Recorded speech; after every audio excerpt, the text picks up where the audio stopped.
Ngayong gabi sa Reporter's Notebook. Mga slaughterhouse, makahayop ang trato sa kanilang mga kinakatay.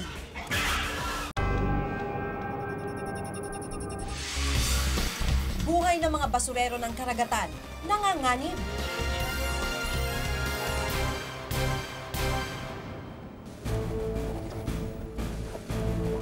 Nakarating na rin sa base camp ang GMA Everest team. Pang negative 18 degrees Celsius itong mga sleeping bag na ginagamit namin. At para mas makadagdag, pang painit, itong mga botelya ko ng tubig, nilalagyan ko mainit na tubig, saka ko nilalagay sa loob. Paano nga ba sila mamumuhay sa gitna ng napakalamig na kabundukan? Personal naming inalam. Sinaliksik ang bawat anggulo. Bawat detalye, kinumpleto. Ang lahat ng yan ay nakatala sa Reporter's Notebook.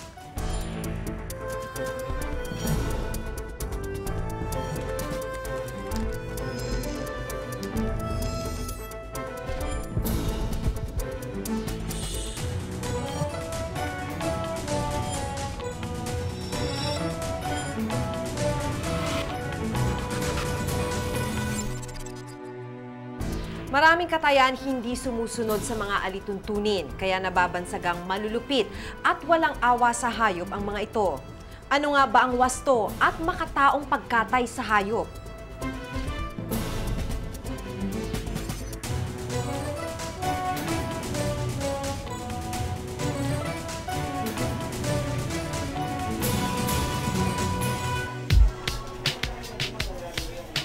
Kare-kare, sinigang, menudo. Mahilig talaga sa putaheng may karne ang mga Pilipino. Pero ang mga baboy at baka na sangkap sa mga putaheng ito, tila matinding hirap ang pinagdaraanan bago pa man lumapag sa ating mga hapagkainan.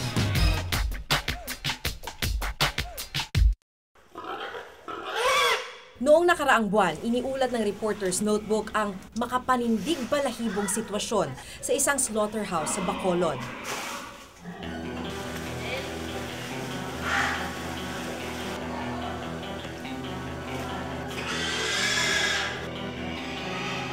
Pero bukod sa kalagayan ng mga hayop at trabahador, may isa pang bagay na nakatawag sa aming pansin. Ang paraan ng pagpapabagsak sa mga hayop bago katayin.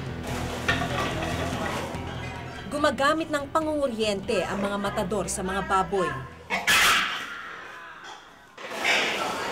Pagdating naman sa malalaking hayop tulad ng kabayo at kalabaw, binabambo ang mga ito sa ulo hanggang bumagsak.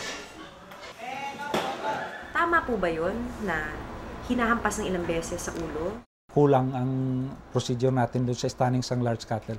Parang hindi makakonform doon sa animal welfare. Yung captive bolt pistol, wala tayo. Wala tayo ng magandang stunning equipment. Nakasanayan na nga raw ang paraang ito, lalo na sa mga probinsya.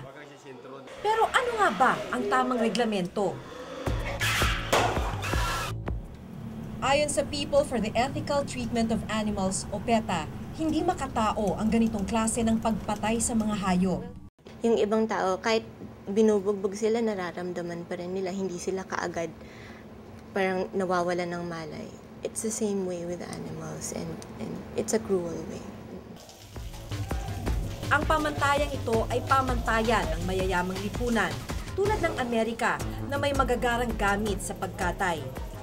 Sa kanila kasi, alagang-alaga ang mga hayop at di nila maatim na makitang nasasaktan ng mga ito. Kahit pa, kakainin din ng mga ito sa bandang huli.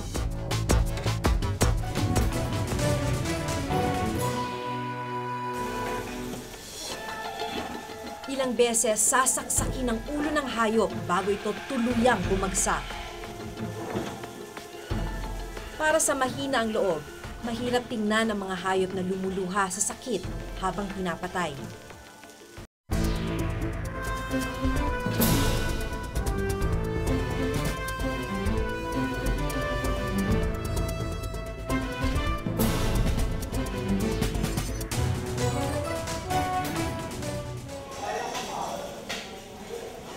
Lumibot kami sa iba't ibang bahay katayan sa Kamaynilaan upang alamin kung ano ang karaniwang kalakaran. AA ang slaughterhouse na ito, ibig sabihin partially mechanized at malinis. Titingnan lang natin kung humane ang paraan ng pagkatay ng mga hayop.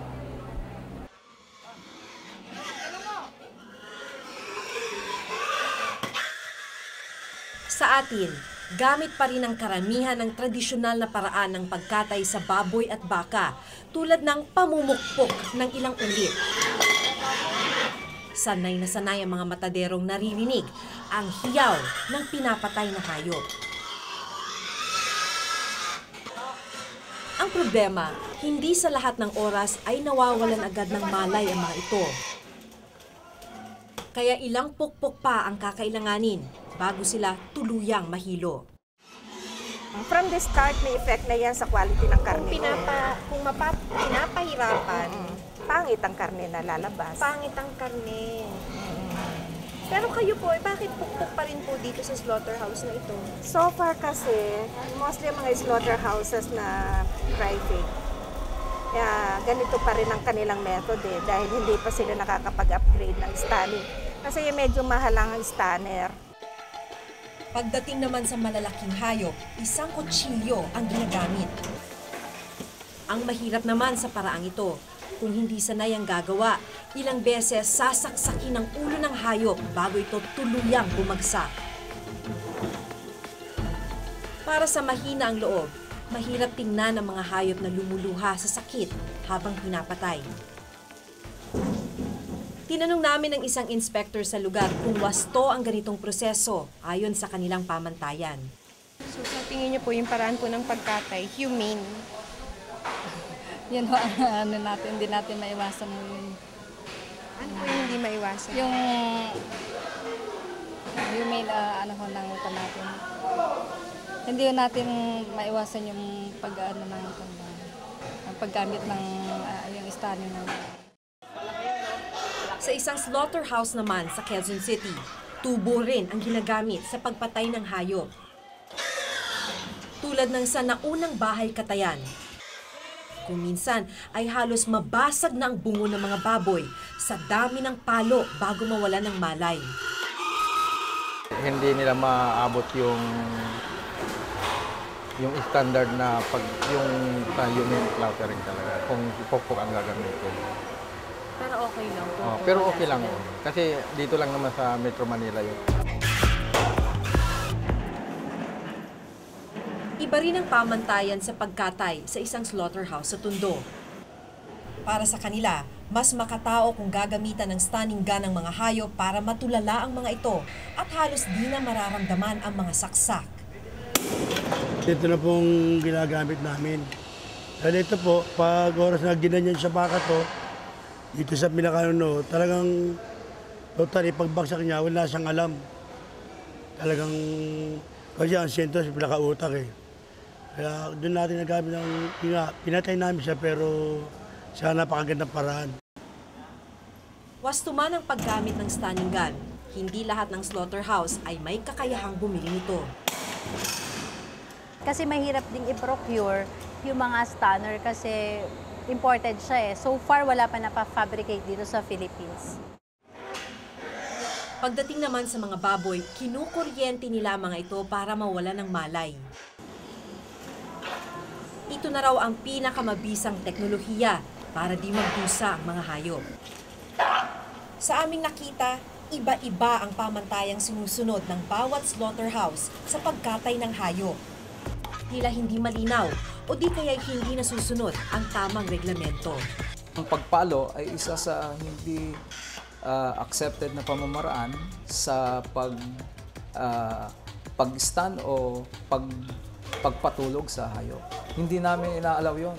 Kaya lang, dito sa case nitong nangyayari sa mga slaughterhouse, ang nangangalaga dyan is the National Meat Inspection Service. I cannot say it's not allowed. We discourage. Kasi pag sinabi mo kasing hindi allowed, talagang totally wala eh. But hindi siya maganda. Hindi ko sayang bawal kasi we're still allowing it because we didn't have other alternative. May mga batas na pumuprotekta sa karapatan ng mga hayop. Sa ilalim ng Animal Welfare Act, itinuturing na cruelty to animals ang pagpapahirap sa mga ito bago katayin. Sabi nga ni Gandhi, a nation could be gauged by the way it treats its animal. Kaya kung pangit na yung treatment mo sa lower form of animal, what more kung gagawin mo sa isang higher form, which is a human. Pero 8 taon matapos itong maipasa, wala pa ring nananagot. Iba-iba ang gawain at iba-iba rin ang pag-unawa sa wastong pagtrato sa mga hayop na kinakain natin. Patunay na kailangan pa ng kaalaman tungkol sa paghahayupan na dapat sundin. Ang maayos na pagkatay sa hayop at ang malinis na pagbibenta ng mga ito sa mga palengke. Ako si Maki Pulido at ito ang nakatala sa aking Reporter's Notebook.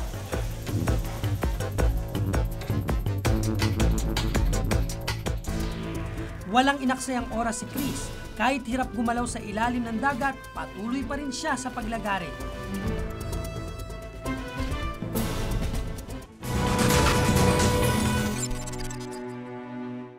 Para sa mga taga-Camiguin sa norte, magkakakitaan ang mga lumubog na barko sa karagatan.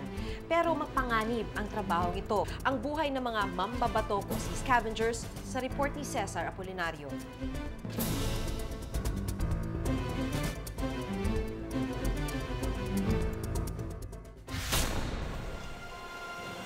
Paraiso kung ituring ang isla ng Camiguin sa norte, katangi-tangi kasi ang kagandahan ng lugar. Isa ang Camiguin sa 5 isla na bumubuo ng Babuyan Group of Islands. Galing Maynila, 19 na oras ang kailangang ibiyahe hanggang Apari. At mula naman Apari, 5 oras na bangka ang tanging paraan para marating ang isla ng Camiguin. Bihira lumuwas ang mga tao dahil sa layo ng isla sa Apari. Delikadong magpabalik-balik sa isla dahil sa laki ng mga alon at sa pabago-bagong panahon. Tuloy karamihan sa kanila nagtitiis sa hirap sa isla. Simple lang ang pamumuhay dito. Sa Barangay Balatubat, Camiguin Norte, naninirahan ng mahigit 1,000 residente.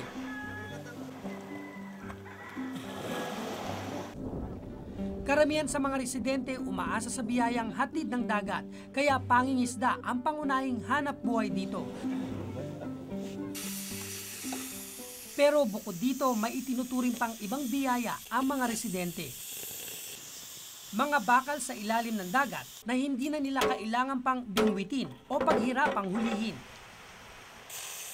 Bukod sa pangingisda na pangunahing pinagkakakitaan ng mga residente rito sa isla ng Camiguin, nagiging kilala na rin ang pambabatok o yung tinatawag na ship salvaging, kung saan 50% ng mga mangingisda rito, yun ang trabaho.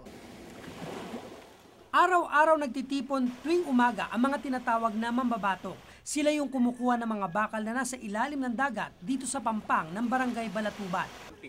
Nang magpunta kami doon, maganda ang panahon kaya nagdesisyon ang grupo ni Chris Tugade na sumisid at manguha ng bakal.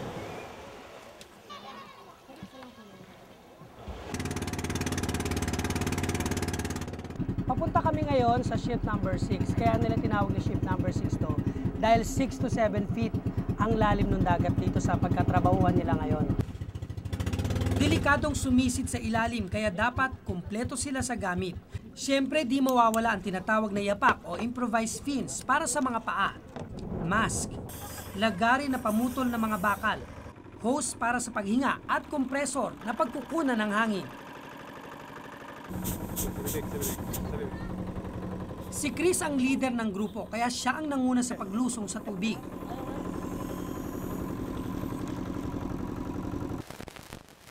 Madalas niyang sisiri ng bahaging ito ng dagat dahil mababaw lang ang tubig, tanaw agad ang lumubog na barko ng World War II. Walang inaksayang oras si Chris. Kahit hirap gumalaw sa ilalim ng dagat, patuloy pa rin siya sa paglagari. Dahil kaunti lang sila sa grupo, kailangang maging kontento na sila sa maliliit na bakal.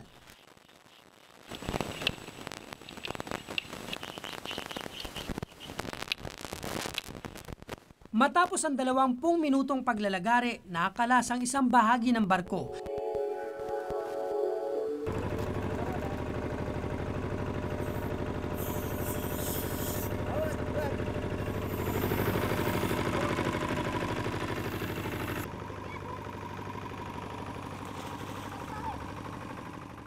Sa nakita ko sa ilalim ng dagat, hindi katakatakang maengganyo ang sinuman para mambato. Ika nga easy money dahil hindi nahahabulin ng pera, gaya ng ginagawa sa mga isda. Matapos ang isang oras sa paglalagari, nakaipon ang grupo ng halos 70 kilo ng bakal.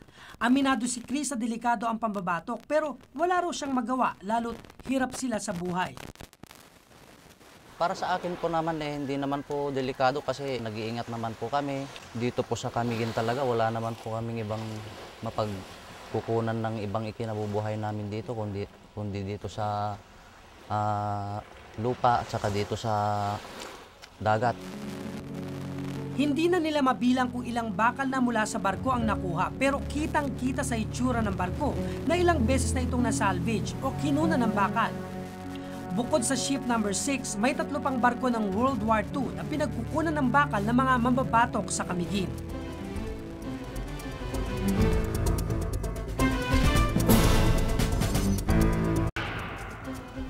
Ang 22 anyos na anak ni Loreto Abayaon ang kauna-unahang mambabatok na naitalang namatay sa Camiguin dahil sa pangunguha ng bakal.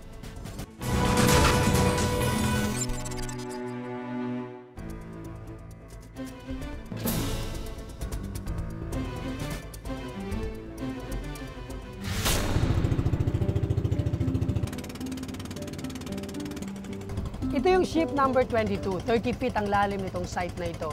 At kahit malalim at delikadong sisirin, pumupunta pa rin dito ang mga mababatok para kumuha ng bakal.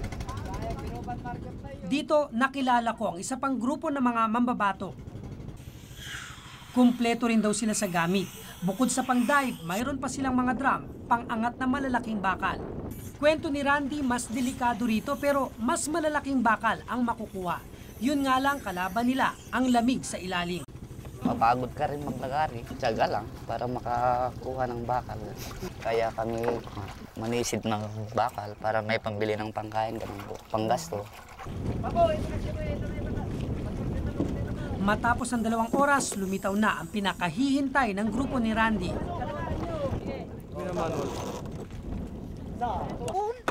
Alas 4 na ng hapon ang kanilang pagsaluan ng kakaunting pagkain at kape. Sabi ni Randy, ganito ang pangkaraniwang eksena ng mga mambabatok. Ayon sa kasama kong diving expert na siya ring tumayong underwater videographer para sa storya, delikado ang ginagawa ng mga mambabatok. Pag naglagari ka sa ilalim ng tubig, task loading yon, although sinasabi nating lagari kasi mas marami kang hangin kinukonsumo, mas maraming nitrogen pumapasok sa katawan mo. And for them, kaya siya delikado, hindi sila knowledgeable and experienced doing salvaging. Sabi ni Kiko, sa gamit ng mga mambabatok, di malayong may mamatay sa kanila anumang oras. Dalawang klase ng decompression sickness na very very serious, yung air embolism, yun yung pag yung air bubbles pumasok na sa bloodstream mo. Pag pumasok sa bloodstream mo yon, na siya pwede niya i-block yung flow of blood mo kasi nasa bloodstream mo na . Yung isa pang delikado yung yung mediastinal emphysema. Yun yung bubbles na kinocompress na yung chest mo and it compresses the heart. Ang 22 anyos na anak ni Loreto Abayaon ang kauna-unahang mambabatok na naitalang namatay sa Camiguin dahil sa pangunguha ng bakal. Oktubre 2005 nang bigla na lang nawala ng malay si Jason at nangisay habang nasa ilalim ng tubig. Pag-angat sa ibabaw, nawala na ito ng malay at agad namatay. Ibagami nga hanya ag trabahot kas jay, ta madadaal ti bagina. Kapilitan niya inaklat ag trabahot kas jay kunana ta kayat na makabasa dagi jadi na. Taon pagbasa da.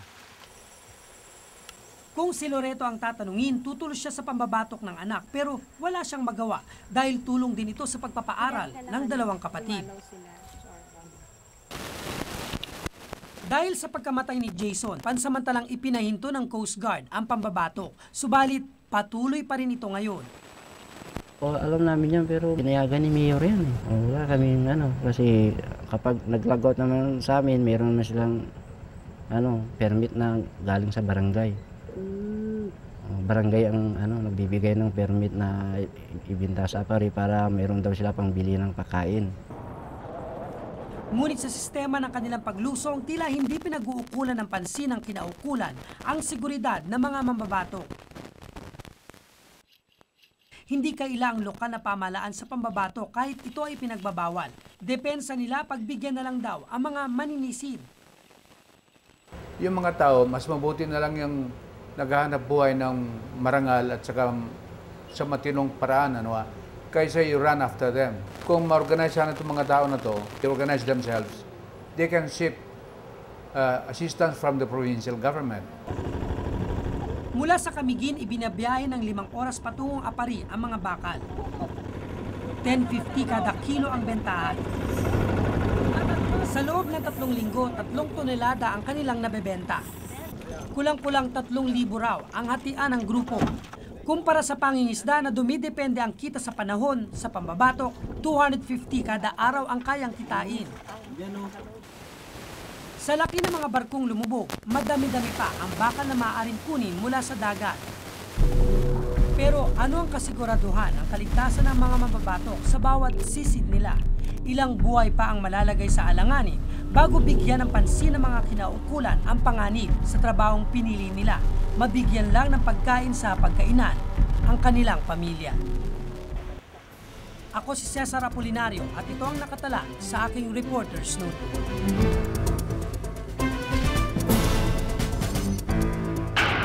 Yung toilet dito sa base camp, diretso na. Pagpasok mo, may drum sa loob, tapos doon ka sa mga bato po pwesto. Lalayo naman mula sa base camp ang mga drum na tool na ito. Ito ang mga galing sa banyo. Narating na ng GMA Everest team sa wakas ang base camp. Dito sila magpapalipas ng oras habang hinihintay ang kapalaran ng mountaineer na si Romy Garduse. Paano nga ba ang buhay sa base camp? Yan ang report ni Jiggy Manikad.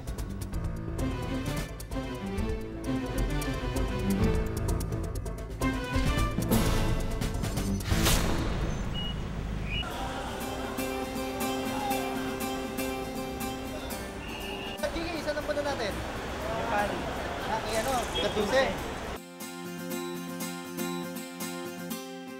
Isang buwan na nakakalipas mula nang simula ng GMA Team Everest ang pagtuto kay Romy Garduse sa kanyang pag-akyat sa Mount Everest. Last tea house bago mag-Everest Base. Nauna ng ilang linggo si Romy upang masanay sa klima at manipis na hangin sa base camp na Mount Everest. At kami naman tatlo kasama ang aming mga guide o Sherpa sumunod na rin sa base camp. Tila desyerto ang tanawin. Walang ibang makikita maliban sa mga bato, yelo at lupa. Mula dito sa pwestong to, abot tanaw na natin yung base camp. Tatapos na yung 11 araw na paglalakad at mahigit 100 kilometro mula sa Lukla papuntang base camp. Yung mga ilang araw nating hirap ng paglalakad, parang masusuklian na ng ginhawa. Nakaapak na rin ang GMA Team Everest sa base camp. Alas 3 ng hapon sa Nepal at alas 5 naman ng hapon sa Maynila. Nabutan ko si Romy sa loob ng GMA Kitchen Tent. Sinigang, pare. Tapos may gulay. Sarap. Gusto ko na matulog.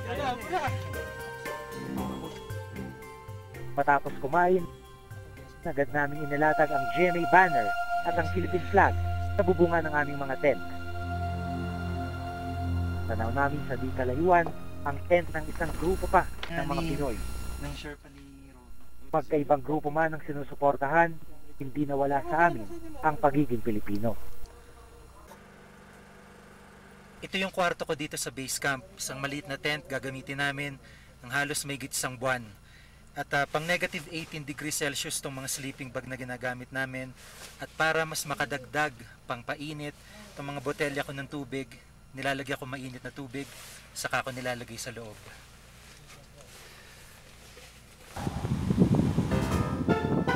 Kinabukasan, espesyal na pagkain Pinoy ang almusal namin. Danggit! Yes, finally! Inalam namin mga bagong dating ang mga patakaran sa base camp. Yung toilet dito sa base camp, diretso na. Pagpasok mo, may drum sa loob, tapos doon ka sa mga bato po pwesto. Ilalayo naman mula sa base camp ang mga drum na asul na ito. Ito ang mga galing sa banyo. Sa isang butas sa frozen lake, kumukuha ng tubig inumin ng mga tao dito sa base camp. Para sa taong ito, ang frozen lake na ito ang kanilang supply ng tubig. Pero hindi raw ito parating ganoon dahil maaring sa susunod na taon, ito'y matunaw na at umagos pababa kaya posibleng mas mababa ng supply nila ng tubig. Diba? Sila Romy naman, nagsimula ng maganda at maging pake. Bukas na kasi ang punta niya sa Camp 3 ng Mount Everest. Itong blue plastic bag ang isa sa pinakamahalagang dala ni Romy dahil marami dito puro Pinoy food. Kahit na marami na silang naakyat na pagkain sa Camp 3, talagang hindi pa rin niya pinatawad itong mga pagkain Pinoy. Layunin ng pag-akyat ni Romy bukas na masanay siya sa manipis na hangin sa mas mataas na bahagi ng Mount Everest. Acclimatization kung tawagin. At tutungo lang siya sa tuktok kapag gumanda na ang panahon. Sa araw na ito, patungo siya sa Camp 3. Pagdating niya doon, ay magpapadala siya ng mga litrato at video. Kukunin mo siya sa gitna. Dito, yung sa second Inaral niyang mabuti ang gagamiting maliit na satellite. walang Kapag sikat ng araw, di na nag-aksaya pa ng oras si Romy at ang dalawa niyang makakasamang Sherpa. Eksakto alas 6 ng umaga sila umalis ng base camp. 6 na araw pa bago muli sila makabalik dito sa base camp. Isang tent clinic ang itinayo dito mismo sa base camp para tumulong sa mga mountaineers. Versus the trauma. Si Dr. Eric Johnson ay isa sa mga doktor dito sa klinik. Wala pa siya sa Amerika. For consultation only. Pumupunta sila dito at nagbubukas ng klinik tuwing Abril kung kailan nagdadagsa ng mga mountaineer mula sa iba't ibang bansa. Dito sa base camp clinic, consultation pa lang $60 na. Pero dahil nakarehistro dito ang GMA Team Everest, libre ang consultation namin dito. Samantala, buong tatag na nilakbay ni Romy at ng iba pa niyang kasama ang peligrosong daan patungong Camp 3. Isa na dito ang pag-akyat sa mapanganib na Lhotse Wall. Isang pader na yelo na may taas na halos 4,000 talampakan. To Camp 3 and there you can see some turns. That's Camp 3. Mahirap huminga sa Camp 3. Mas manipis na ang hangin. We touch Camp 3. This is lower Camp 3. Our camp is on upper side, so still we have to walk half an hour or 45 minutes more. Romy, doing very good. Kuhang-kuha ng grupo ni Romy sa video ang lahat ng naganap patungong Camp 3. Here, Romy, you arrive at Camp 3. Good tea. Good tea. Anything warm is good in country. Very cold. Samantala, abala kami sa pagbuo ng aming satellite mula London dito sa base camp. Sa pamamagitan nito may padadala namin sa GMA headquarters, mga video, litrato at boses namin. Ilang araw pa, natanaw na namin ang pinananabikang pagbabalik ng mga kasama at kaibigan. Mainit na sabaw ang malugod na tinanggap ni Romy mula sa amin. At masarap na pananghalian ang humagod sa kanyang katawan. Sa kasalukuyan, naghahanda si Romy sa kanyang pag-akyat sa Camp 4 bilang huling hakbang sa kanyang summit assault. Panibagong hirap ang kanyang daraanan at panibagong lakas ang kanyang kakailanganin. Sa kanyang bawat hakbang, patuloy na susubaybay ang bawat Pilipinong nakikiisa sa kanyang pagnanais makamit ang tagumpay. Everybody tired. It's not easy. Mula dito sa base camp ng Mount Everest, ako po si Jiggy Manikad at ito ang nakatala sa aking Reporter's Notebook.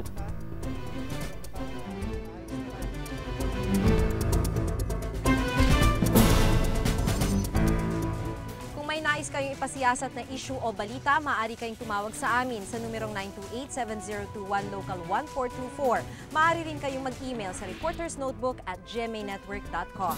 Para sa malalimang pagtingin sa mga issue at balita, samahan niyo kaming muli sa susunod na Martes. Ako si Jiggy Manikad.